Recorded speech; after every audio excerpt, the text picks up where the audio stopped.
आहात डिजिटल इंडियाचे digital news.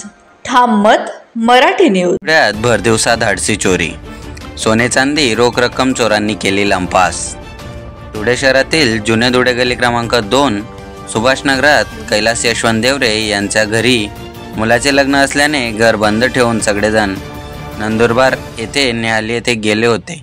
याच दरम्यान भर वस्तीत असलेले बंद घरात अज्ञात व्यक्तींनी आत प्रवेश करून घरातील लोखंडी कपाट फोडून कपाटातील अंदाजे 4 तोळे सोने आणि 30 ते 40 हजार रोख रक्कम चोरट्यांनी चोरून पसार झाले आहेत, अशी माहिती 5 जून दुपारी 12:30 वाजेच्या दरम्यान भानुदास यशवंत देवरे यांनी दिली आहे। मिळालेल्या माहितीनुसार जुने धुळे सुभाष नगर येथे दुपारी घरफोडी झाल्याने एकच खळबळ उडाली आहे। जुने धुळे सुभाष नगर गल्ली नंबर 2 भर वस्तीत कैलास यशवंत देवरे व्यवसाय चालक यांचे राहते घर आहे। मुलाच्या लग्नानिमित्ताने सगळेजण न्यायालय येथे गेले असता 4 मे दुपारी 2 ते 6 वाजेच्या दरम्यान घर बंद असताना घराचे कुलूप तोडून अज्ञात व्यक्तीने लोखंडी कपाटातून लॉकर तोडून सोने आणि रोख रक्कम चोरून पसार झाले। देवरे कुटुंबीय सायंकाळी घरी परत आल्यावर घराचा दरवाजा उघडला आणि त्यांच्या लक्षात आले की घरात चोरी झाली आहे। त्यांच्या लक्षात येताच त्यांनी आझादनगर पोलिसांना माहिती दिली। आझादनगर पोलीस स्टेशनचे पोलीस निरीक्षक निवृत्ती पवार, स्थानिक गुन्हा शाखा पोलीस कर्मचारी घटनास्थळी उपस्थित झाले।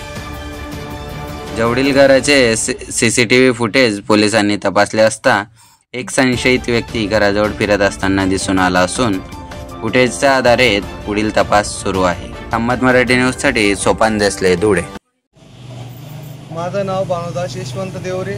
माझ्या पुतण्याचं लग्न न्यायालय येथे होतं। आम्ही सर्वजण घरातले सर्व व्यक्ती आम्ही न्यायालय या गावी गेलो। संध्याकाळी लग्न आपटून आम्ही घरी आल्यानंतर आमच्या घराची कडी तुटलेली होती। नंतर आम्ही घरात प्रवेश केल्यानंतर आमच्या घरातलं सर्व हे कपाटातील सर्व वस्तू विस्त असं पडलेले होते। तिथं चोरी झाली। आमचे दागिने सर्व हे गेलेले आहेत।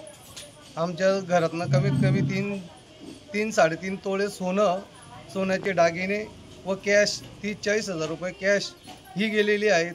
दाट वस्तीतली ही चोरी दुपारीच्या दरम्यान झालेली आहे, पण आम्हाला हे संध्याकाळी आल्यानंतर कळालं।